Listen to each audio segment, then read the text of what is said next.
जय हिंद विद्यार्थी मित्रों, आपके सामने मैंने एकांकी के उद्भव और विकास के बारे में गत वीडियो में चर्चा की। किस प्रकार एकांकी का उद्भव संस्कृत नाट्य परंपरा से हुआ है और किस प्रकार से पाश्चात्य एकांकियों से प्रभावित हमारी एकांकी जो है आगे बढ़ी है। भारतीय हिंदू द्विवेदी युग से लेकर स्वातंत्र्योत्तर युग तक एकांकी का विकास क्रम हमने अब तक के वीडियो में देखा। अब आपको पता ही है कि एकांकी किसे कहते हैं। एकांकी जो साहित्य की वह विधा है जो नाटक के अभिनय से संबंधित है और जिसमें किसी घटना या विषय को एक अंक में प्रस्तुत किया जाता है। तो एकांकी की परिभाषा, एकांकी के भेद आदि को समझकर अब हम एकांकी के स्वरूप को इस वीडियो में समझेंगे। तो एकांकी के स्वरूप को समझने से पहले हमें पाश्चात्य एकांकीकार जो है उनके मतानुसार एकांकी क्या है, उनकी परिभाषा को समझने की कोशिश करेंगे। तो सर्वप्रथम पर्सिबल नामक पाश्चात्य विद्वान हैं, उन्होंने ये कहा है कि एकांकी नाटक की विशेषता उच्च कोटि की अन्विति एवं मितव्यता में है। यह अपेक्षाकृत कम अवधि में अभिनीत होने के लिए होता है और अपनी समग्रता में सभी कार्य व्यापारों को अंतर्निहित करने के लिए होता है। इसका मतलब यह है कि यदि नाटक और एकांकी में यदि हम अंतर करते हैं तो नाटक की विशेषता क्या है कि इसमें जो है अभिनय क्षमता बढ़ाने के लिए पात्र योजना जो है वो ज़्यादा करके कथ्य को विस्तृत किया जाता है और फिर वो समग्र नाटक होता है। या जैसे पृथ्वीराज चौहान के पूरे जीवन पर मुझे नाटक लिखना है या किसी नाटककार को नाटक लिखना हो, झांसी की रानी के बारे में नाटक लिखना हो, तो वो समग्रता उसके जीवन के हर पहलू का चित्रण करेंगे। मगर जब एकांकी की बात आती है तो एकांकी में भले जीवन के एक ही पहलू को चित्रित किया जाए मगर वह पहलू ऐसा हो कि जिससे उसके जीवन की समग्रता, उसका कार्य व्यापार जो है पूरा जो है समाविष्ट हो जाए। उसके बाद AEM बेलिस ने, पाश्चात्य एकांकीकार जो है, उन्होंने ये कहा है कि एकांकी में संघर्ष की प्रधानता होनी चाहिए क्योंकि संघर्ष सभी नाटक का प्राण है। अब संघर्ष का तात्पर्य यह है कि यदि किसी भी व्यक्ति या किसी भी मानव का जब भी जन्म होता है तब जन्म से लेकर मृत्यु तक एक ही समान अवस्था में वह नहीं रहता।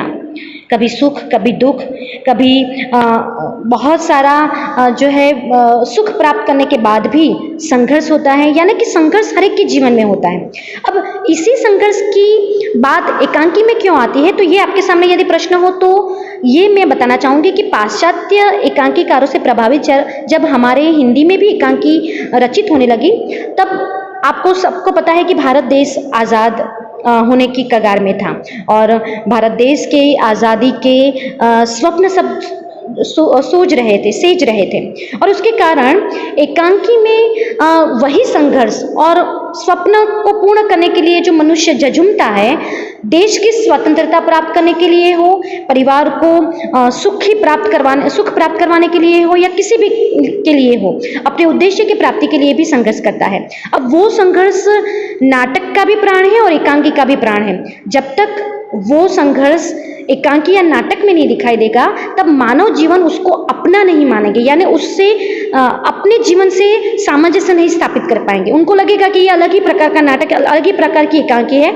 इनका मानव जीवन हमारे से सबसे अलग है। तो सामान्य मनुष्य के साथ उसको जोड़ने के लिए उसमें संघर्ष बहुत अनिवार्य है। संघर्ष का तात्पर्य ये भी हम कह सकते हैं एकांकी में ये क्यों जरूरी है कि जब नाटक की कथा वस्तु प्रारंभ होती है तो अंत में जाने के लिए जिन कौतूहल जिज्ञासा की वृत्ति करने के लिए एकांकीकार प्रयत्न करता है वो संघर्ष, वो बीच का संघर्ष कहा जाता है। हमारे पाश्चात्य एकांकीकारों के साथ साथ हमारे आधुनिक हिंदी के एकांकीकारों ने भी जो है एकांकी की परिभाषा प्रस्तुत की है, जिसमें उदय शंकर भट्ट, उन्होंने कहा है कि एकांकी नाटक में जीवन का एक अंश, परिवर्तन का एक क्षण, सब प्रकार के वातावरण से प्रेरित एक झांकी, दिन में 1 घंटे की तरह वसंत के फूल की तरह जो है व्यक्त होता है। अब यहाँ वसंत के फूल की बात कही है कि जिस प्रकार सभी मौसम हमारे भारतवर्ष में आपको पता ही है कि इतने मौसम चल रहे हैं, मगर जब वसंत ऋतु आती है तब उसकी रौनक एक अलग प्रकार की होती है। उसी प्रकार किसी भी मनुष्य का जीवन किसी भी प्रकार का चल रहा हो, मगर उसके जीवन का एक पहलू तो ऐसा होता है जो उसके लिए यादगार रहता है, और उसी पहलू को एकांकी में चित्रित करना है। और इसी कारण वो एक क्षण या एक झांकी या एक जो प्रकार का वातावरण है वो इस प्रकार से एकांकिका को प्रस्तुत करना है जिससे प्रेक्षक या पाठकगण प्रभावित हो जाए। तो उदय शंकर भट्ट की ये परिभाषा है। उपेंद्रनाथ अश्क बहुत ही जाने माने एकांकीकार हैं। उनकी सुखी डाली एकांकी हमारे कोर्स में भी है। तो उनका ये कहना है कि आधुनिक एकांकी 10 मिनट से लेकर आधे घंटे 45 मिनट तक समाप्त हो जाता है, चाहे उसमें एक दृश्य हो अथवा 2-3। इससे मैं आपसे ये भी बात करना चाहूँगी कि एकांकी के जो है दृश्य के आधारित भी 2 भेद है, एक दृश्य एकांकी और बहुदृश्य एकांकी। जैसे उपेंद्रनाथ अश्क की सुखी डाली है वो बहुदृश्य एकांकी है, वैसे एकांकी में जितने कम दृश्य होंगे उतनी कह सकते हैं कि एकरूपता, समग्रता बहुत संक्षिप्त में हम प्रस्तुत कर पाएंगे। बहुदृश्यों के कारण एकांकी में जो एक प्रकार का उद्देश्य, एक प्रकार का सार प्रस्तुत करना होता है वो बहुत बट जाता है। तो उससे अच्छा है कि बन सके इतने कम दृश्य हों। तो एकांकी जो है कितने भी दृश्य की हो, मगर वो 45 मिनट, यानी कि इसमें समय की एक प्रकार की पाबंदी जो है, समय का एक प्रकार का जो है नियम है, ये प्रस्तुत किया गया है, उपेंद्रनाथ अश्क ने किया है। और उसके साथ साथ ये भी ध्यान में रखना है कि 10 मिनट, आधे घंटे या 45 मिनट में समाप्त हो, मगर एकांकी अपने आप में पूर्ण होनी चाहिए। तो उपेंद्रनाथ अश्क की परिभाषा के बाद डॉक्टर रामकुमार वर्मा भी एकांकीकारों में सर्वप्रसिद्ध माने जाते हैं। उनकी बादल की मृत्यु एकांकी को हिंदी एकांकी की प्रथम एकांकी मानने वाले भी वर्ग है। जैसे जयशंकर प्रसाद की एक कूट एकांकी को प्रथम एकांकी माना जाता है, उसी प्रकार रामकुमार वर्मा की एकांकी पृथ्वीराज की आंखें हैं, बादल की मृत्यु है, ये सब भी एकांकियां जो है हिंदी की प्रथम एकांकियों की श्रेणी में गिनने वाले भी वर्ग है। रामकुमार वर्मा ने यह कहा है कि एकांकी नाटकों में अन्य प्रकार के नाटकों की सी विशेषता रहती है, उसमें एक ही घटना रहती है, वह घटना नाटकीय कौशल से ही कौतूहल या संचय करते हुए चरम सीमा तक पहुंचती है। उसमें जो है अप्रधान प्रसंग नहीं रहता, एक जो है वाक्य और एक शब्द प्राण की तरह आवश्यक रहते हैं। तो यहाँ उन्होंने अनावश्यक संवाद, अनावश्यक प्रसंग, अनावश्यक पात्रों की योजना नहीं करनी है एकांकी में, इस बात पर उन्होंने गौर दिया है। उन्होंने यही कहा है कि जिस प्रकार से नाटक में ज़्यादा पात्र, हम यदि पात्र, हाँ चलो प्रमुख पात्र, गौण पात्र, हर एक अभिनय क्षमता के अनुरूप हर एक जो है रंगमंच में होता है, नाटक हो या एकांकी हो, मगर प्रमुख पात्र और जो है गौण पात्र के अलावा अनावश्यक पात्रों की योजना जो है वो उद्देश्य को एक भ्रमित कर देती है, उसके एक लक्ष्य से उसकी दिशा हटा देती है।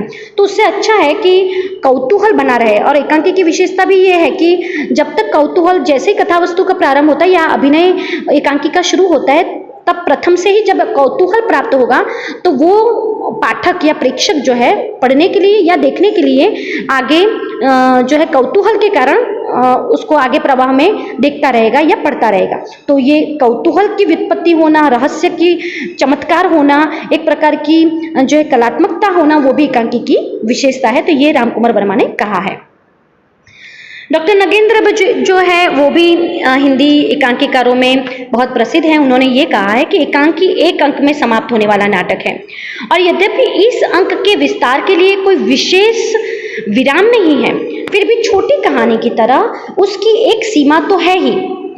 परिधि का यह संकोच क्या संकोच की ओर इंगित करता है, और एकांकी में हमें जीवन का क्रमबद्ध विवेचन न मिलकर उसके एक पहलू, एक महत्वपूर्ण घटना, एक विशेष परिस्थिति अथवा एक उद्दीपन क्षण का चित्रण मिलेगा। वो मैंने आपको पहले ही कहा कि एकांकी में किसी एक घटना पर, किसी एक चरित्र पर, किसी एक समस्या पर या किसी एक संवेदना पर ध्यान दिया जाता है। वही बात डॉक्टर नगेंद्र ने कही है।